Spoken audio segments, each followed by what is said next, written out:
Welcome to R&R family! Hi guys! Welcome back to our channel. So for today's video guys, very timely nang ginawa kong makeup look. Charot! So guys, for today's video, gumawa ako ng makeup look for Halloween. Yes guys, for Halloween, syempre, magno-November 1 na and I'm sure madami dyan pumupunta na sa trick or treat or mga Halloween parties. So itong ginawa ko guys, very easy lang niyang gawin. Ayan, so parang nasubsob ka lang dun sa ano. Charot. Ayan.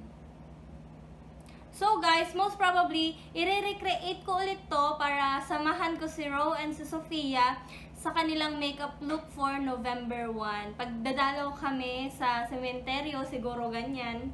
So magme-makeup look kami para naman wapak, diba? So yeah, if you guys want to know how I did this look, then please just keep on watching.